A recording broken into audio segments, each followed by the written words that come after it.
ከየት ድረስ ልብረር ካልከኝ የሰው ልጅ ኢየሱስ ክርስቶስ በአባቱ ቀኝ እስከተቀመጠበት መንበር ከፍ ብለህ እንድታስብ የተሰጠህ ንዑድ ክቡር ፍጥረት መሆን እንደምን ተረሳለህ ብሎ ይነገራል። ያ ምኞታችን ቀበረን። ሰው መሆን እኮ ትልቅ ጸጋ ነበር። ይሰው በሉ ሰው በሉ ሰው በራሱ እኮ ሰውነት እኮ ራሱ አምላክነት ነው። ሰውነት ራሱ አምላክነት ነው። ሰው መሆን ሰው እኮ የእግዚአብሔር መልክ ነው። እስኪ አንድ ጊዜ ሁላችሁ እኔ የእግዚአብሔር መልክ ነኝ በሉ። ናችሁ? ግሩም የእግዚአብሔር መልክ ነኝ ብላችኋል። ያ ማለት ምንም ነውር የለብኝም ማለት ነው። ስንፈጠር ነበርን፣ እውነታችሁ ነው። ኋላ ግን ተለውጠናል። የተሰጠንን አሁን እግዚአብሔር ያሳያችሁ። ክርስቶስ ያመልክታችሁ። ከልብሱ ቀዶ የሚያለብስ ቸር ሊገኝ ይችላል። ከእንጀራው ቆርሶ የሚያጎርስ ቸር ሊገኝ ይችላል። መልኩን የሚሰጥ ግን ማን ይገኛል? እግዚአብሔር ብቻ ተገኘ። እግዚአብሔር ብቻ መልኩን ሰጠ። ባሪያው በመልኩ ፈጠረን። ያንን ትቶ እንስሳት አራዊትን ትቶ ግዙ ብሎ ሰጠን። ገዥነቱን ሰጠን። ምድርን ግዙአት አለ። እንስሳቱን፣ አራዊቱን፣ ውሃውን፣ ገደሉን ግዙ። ሌላው እኮ መላእክት እኮ የተፈጠሩት ለሰው አገልግሎት ነው። ሰውን ለመጠበቅ ነው። ፍጥረታት ሁሉ ለኛ ተፈጠሩ። ከሰው በላይ ንጉስ የለም። ይሄ ንጉስና ትንሽ በመፈለግ ወደ ባርነት ተለወጠ። ትልቁን ትቶ ትንሽን የሚፈልግ ሰው እሱ ባሪያ ይሆናል ማለት ነው። ምኞት አዳምን ቀበረ። ምኞት ሔዋንን ቀበረ። የብርሃን ልብስ በራቁትነት ተቀበረ። ገዥነት በባርነት ተቀበረ። ሕይወት በባርነት ተቀበረ። እንዲያውም እግዚአብሔር በመልኩ ፈጥሮ ሲያበቃ ይላል ቅዱስ አትናቴዎስ፣ ሰው የተፈጠረ በእግዚአብሔር መልክ ነው።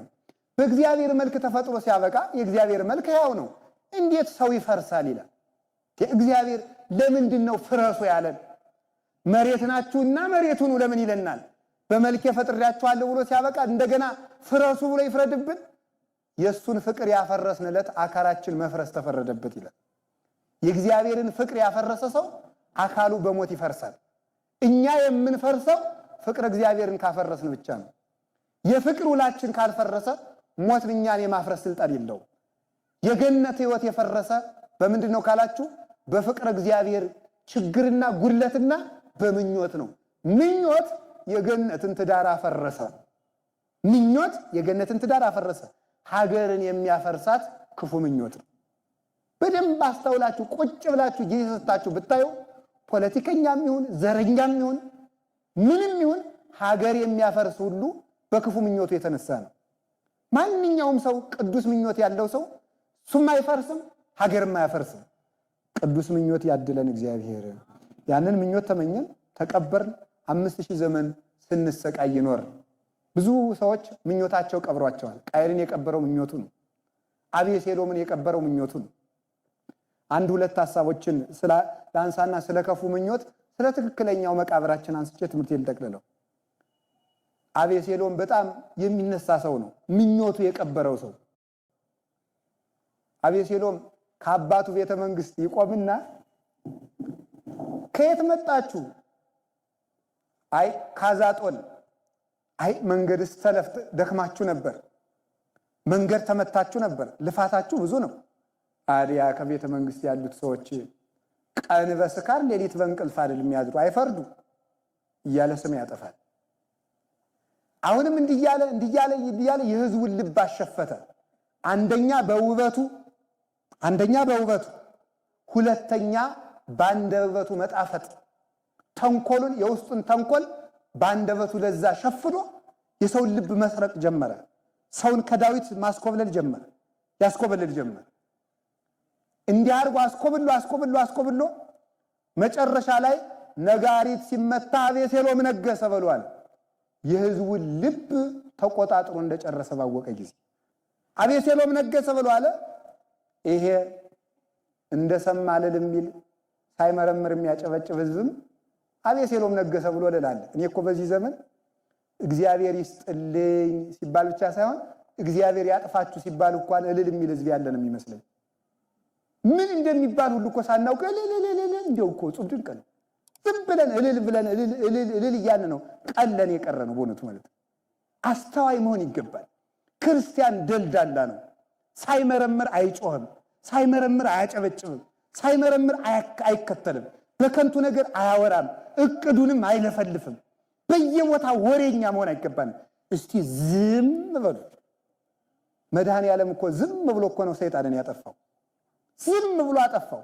ዝም ሰንበትን ሽረሃል፣ ዝም ሕግ ሽረሃል፣ ዝም በደል ፈጽመሃል፣ ዝም እርኩስ ምራቅ ሲተፉበት ዝም፣ ሲገረፍ ዝም፣ ሲጎትቱት ዝም፣ ሲቸነክሩት ዝም፣ ሲወጉት ዝም።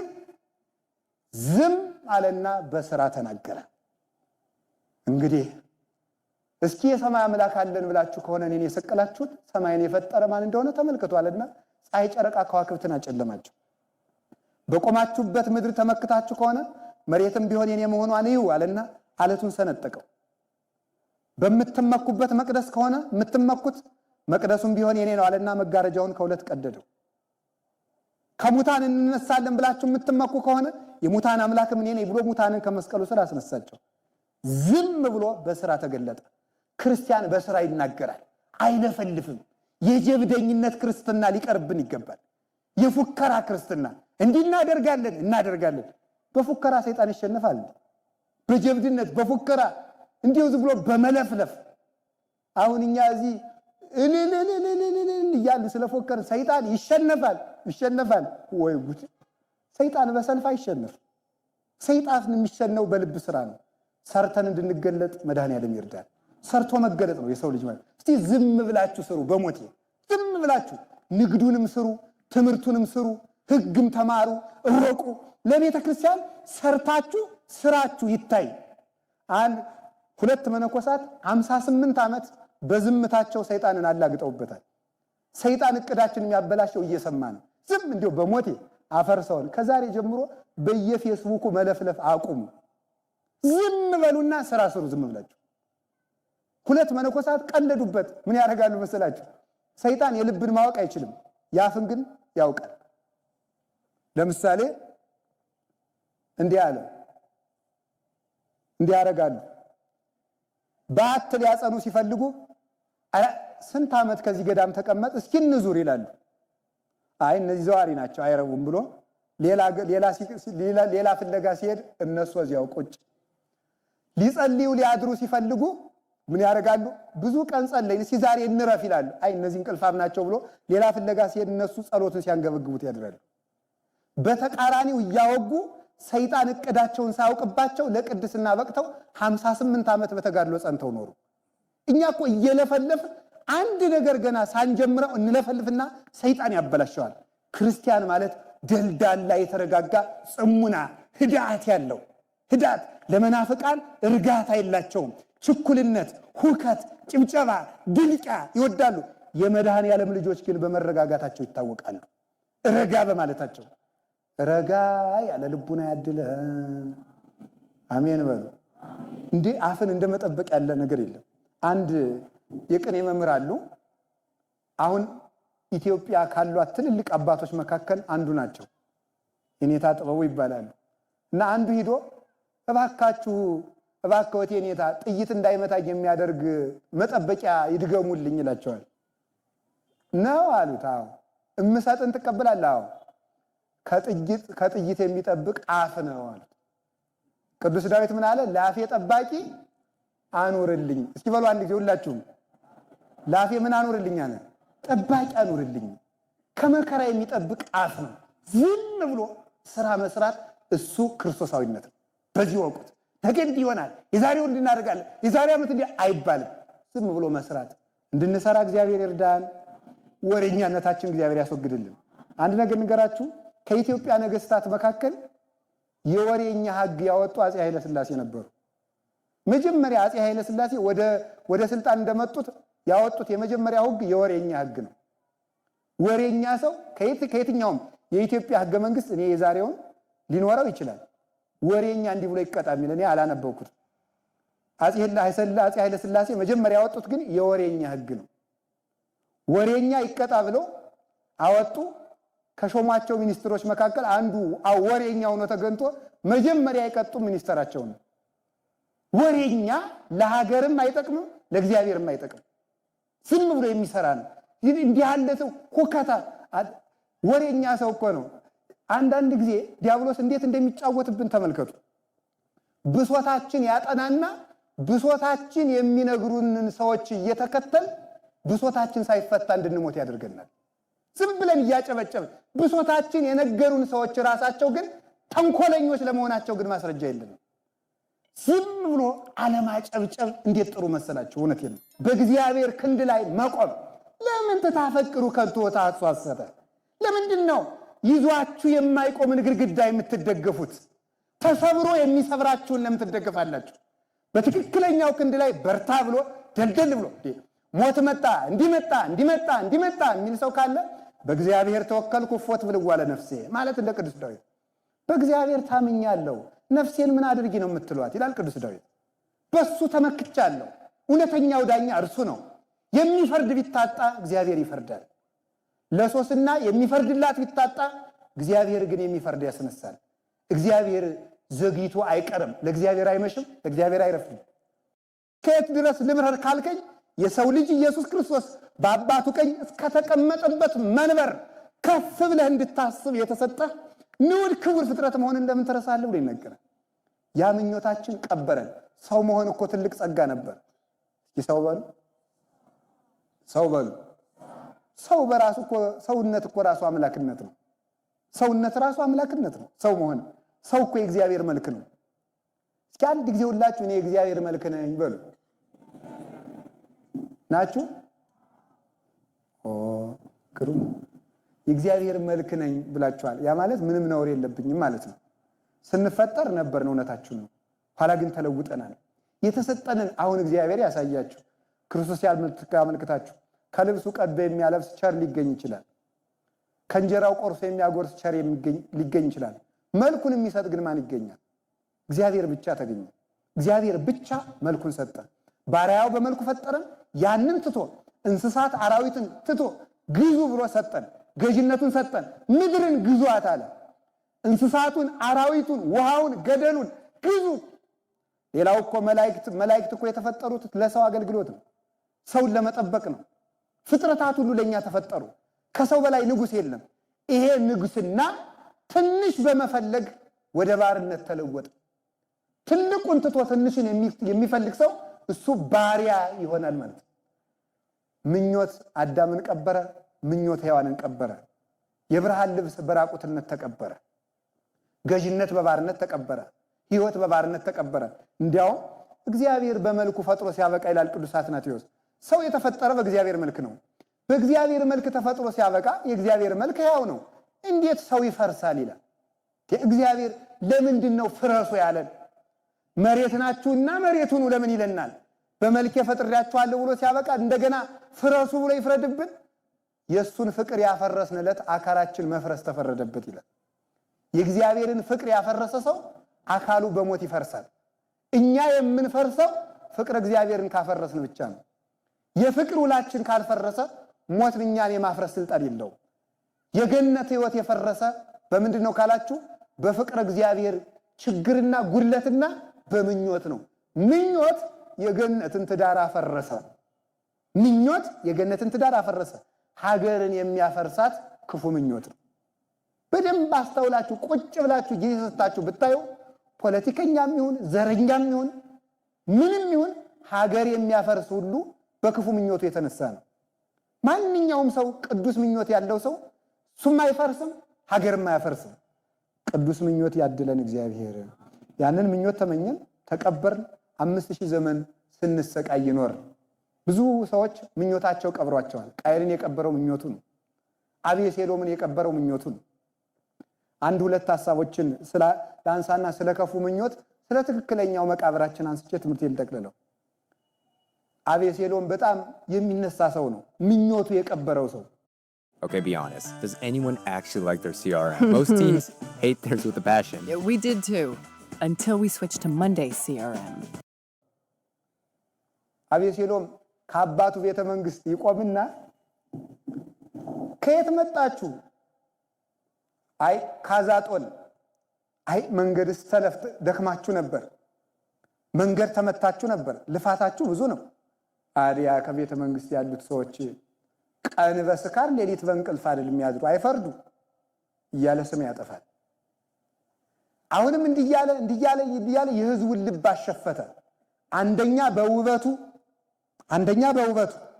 ሁለተኛ በአንደበቱ መጣፈጥ፣ ተንኮሉን የውስጡን ተንኮል በአንደበቱ ለዛ ሸፍኖ የሰውን ልብ መስረቅ ጀመረ። ሰውን ከዳዊት ማስኮብለል ጀመረ፣ ያስኮበለል ጀመረ። እንዲህ አድርጎ አስኮብሎ መጨረሻ ላይ ነጋሪት ሲመታ አቤሴሎም ነገሰ በሏል። የህዝቡን ልብ ተቆጣጥሮ እንደጨረሰ ባወቀ ጊዜ አቤሴሎም ነገሰ በሏል። ይሄ እንደሰማ እልል የሚል ሳይመረምር የሚያጨበጭብ ህዝብም አቤሴሎም ነገሰ ብሎ እልል። እኔ እኮ በዚህ ዘመን እግዚአብሔር ይስጥልኝ ሲባል ብቻ ሳይሆን እግዚአብሔር ያጥፋችሁ ሲባል እንኳን እልል የሚል ህዝብ ያለን የሚመስለኝ። ምን እንደሚባል ሁሉ እኮ ሳናውቅ እልል እንደው እኮ ጹም ድንቅ ነው። ዝም ብለን እልል እያልን ነው ቀለን የቀረ ነው በእውነቱ ማለት። አስተዋይ መሆን ይገባል። ክርስቲያን ደልዳላ ነው። ሳይመረምር አይጮህም፣ ሳይመረምር አያጨበጭብም፣ ሳይመረምር አይከተልም፣ በከንቱ ነገር አያወራም፣ እቅዱንም አይለፈልፍም።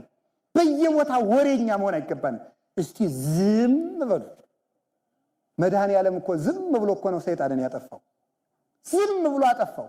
ዝም ሰንበትን ሽረሃል፣ ዝም ሕግ ሽረሃል፣ ዝም በደል ፈጽመሃል፣ ዝም እርኩስ ምራቅ ሲተፉበት ዝም፣ ሲገረፍ ዝም፣ ሲጎትቱት ዝም፣ ሲቸነክሩት ዝም፣ ሲወጉት ዝም። ዝም አለና በስራ ተናገረ። እንግዲህ እስኪ የሰማይ አምላክ አለን ብላችሁ ከሆነ እኔን የሰቀላችሁት ሰማይን የፈጠረ ማን እንደሆነ ተመልክቷልና ፀሐይ፣ ጨረቃ፣ ከዋክብትን አጨለማቸው። በቆማችሁበት ምድር ተመክታችሁ ከሆነ መሬትም ቢሆን የኔ መሆኗን እዩ አለና አለቱን ሰነጠቀው። በምትመኩበት መቅደስ ከሆነ የምትመኩት መቅደሱም ቢሆን የኔ ነው አለና መጋረጃውን ከሁለት ቀደደው። ከሙታን እንነሳለን ብላችሁ የምትመኩ ከሆነ የሙታን አምላክም እኔ ነኝ ብሎ ሙታንን ከመስቀሉ ስር አስነሳቸው። ዝም ብሎ በስራ ተገለጠ። ክርስቲያን በስራ ይናገራል፣ አይለፈልፍም። የጀብደኝነት ክርስትና ሊቀርብን ይገባል። የፉከራ ክርስትና እንዲህ እናደርጋለን። በፉከራ ሰይጣን ይሸነፋል። በጀብድነት በፉከራ እንዲሁ ዝም ብሎ በመለፍለፍ አሁን እኛ እዚህ እያሉ ስለፎከር ሰይጣን ይሸነፋል። ወይ ጉድ! ሰይጣን በሰልፍ አይሸነፍ። ሰይጣን የሚሸነው በልብ ስራ ነው። ሰርተን እንድንገለጥ መድኃኔዓለም ይርዳል። ሰርቶ መገለጥ ነው የሰው ልጅ ማለት። እስቲ ዝም ብላችሁ ስሩ። በሞቴ ዝም ብላችሁ ንግዱንም ስሩ፣ ትምህርቱንም ስሩ፣ ሕግም ተማሩ፣ እወቁ። ለቤተ ክርስቲያን ሰርታችሁ ስራችሁ ይታይ። ሁለት መነኮሳት 58 ዓመት በዝምታቸው ሰይጣንን አላግጠውበታል። ሰይጣን እቅዳችን የሚያበላሸው እየሰማ ነው። ዝም እንዲሁ በሞቴ አፈርሰውን። ከዛሬ ጀምሮ በየፌስቡኩ መለፍለፍ አቁሙ። ዝም በሉና ስራ ስሩ። ዝም ብላችሁ ሁለት መነኮሳት ቀለዱበት። ምን ያደርጋሉ መሰላችሁ? ሰይጣን የልብን ማወቅ አይችልም፣ ያፍን ግን ያውቃል። ለምሳሌ እንዲህ አለ፣ እንዲህ ያደርጋሉ።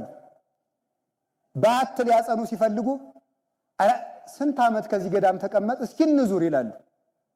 አይ እነዚህ ዘዋሪ ናቸው አይረቡም ብሎ ሌላ ፍለጋ ሲሄድ እነሱ እዚያው ቁጭ። ሊጸልዩ ሊያድሩ ሲፈልጉ ምን ያደርጋሉ? ብዙ ቀን ጸለይን እስኪ ዛሬ እንረፍ ይላሉ። አይ እነዚህ እንቅልፋም ናቸው ብሎ ሌላ ፍለጋ ሲሄድ እነሱ ጸሎትን ሲያንገበግቡት ያድራሉ። በተቃራኒው እያወጉ ሰይጣን እቅዳቸውን ሳያውቅባቸው ለቅድስና በቅተው 58 ዓመት በተጋድሎ ጸንተው ኖሩ። እኛ እኮ እየለፈለፍ አንድ ነገር ገና ሳንጀምረው እንለፈልፍና ሰይጣን ያበላሸዋል።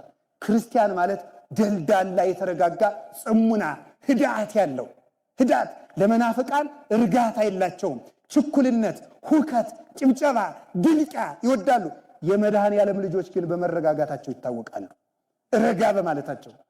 ረጋ ያለ ልቡና ያድለን። አሜን በሉ።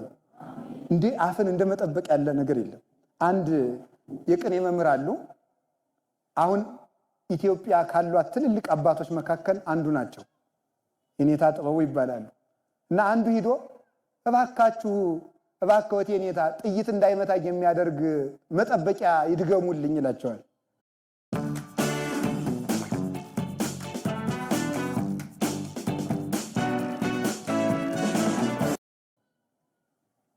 ነው አሉት። አዎ። እምሰጥን ትቀበላለህ? አዎ። ከጥይት የሚጠብቅ አፍ ነው አሉት። ቅዱስ ዳዊት ምን አለ? ለአፌ ጠባቂ አኑርልኝ። እስኪ በሉ አንድ ጊዜ ሁላችሁም፣ ለአፌ ምን አኑርልኝ አለ?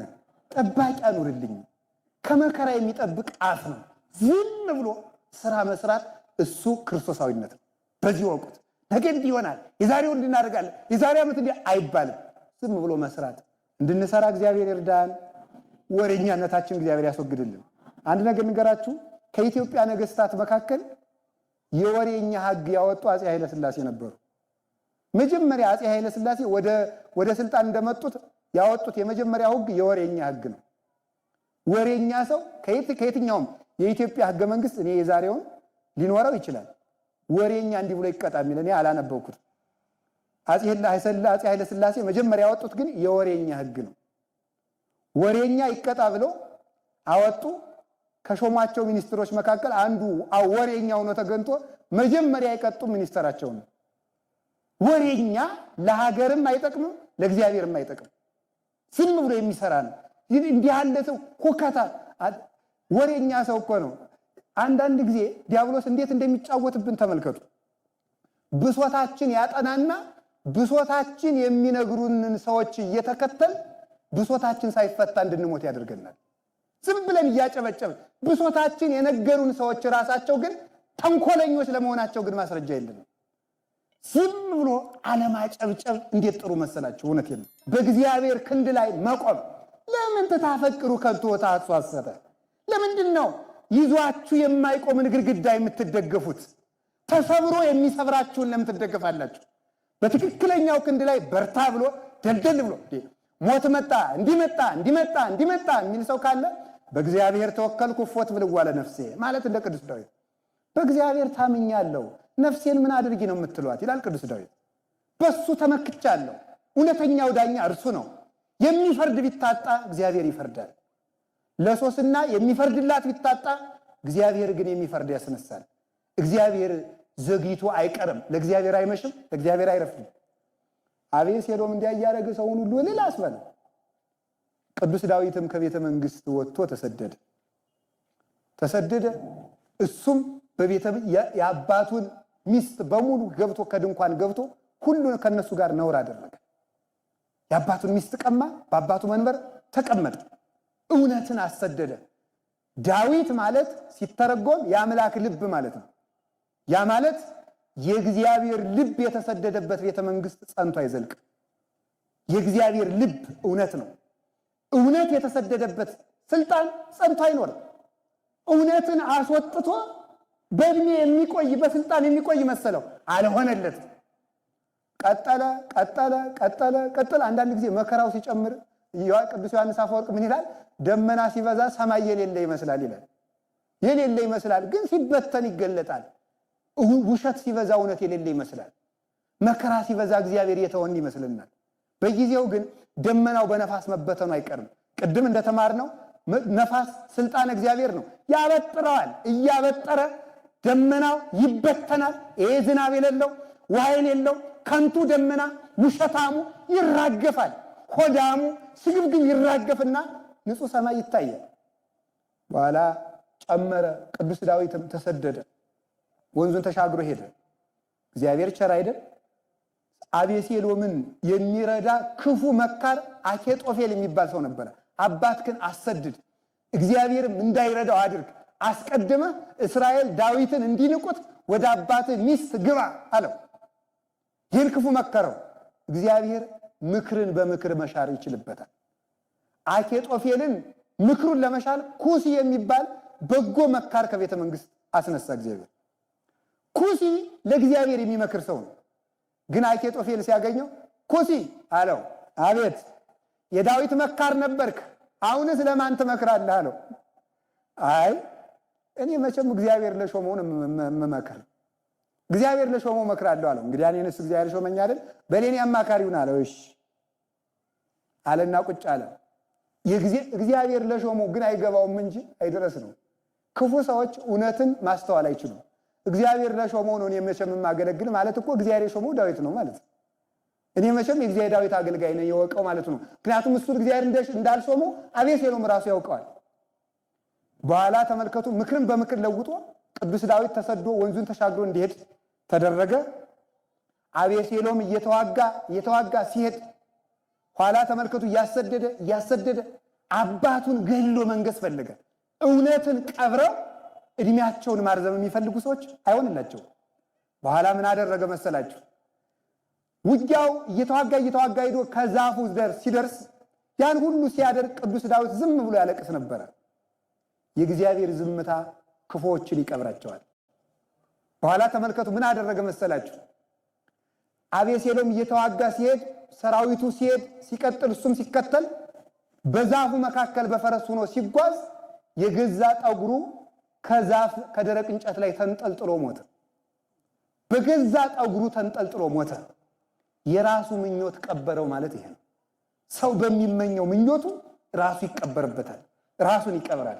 አሁንም ነገም እስከ ዘላለሙ ድረስ ክፉ የሚመኙ ሰዎች እንደተቀበሩ ይኖራሉ።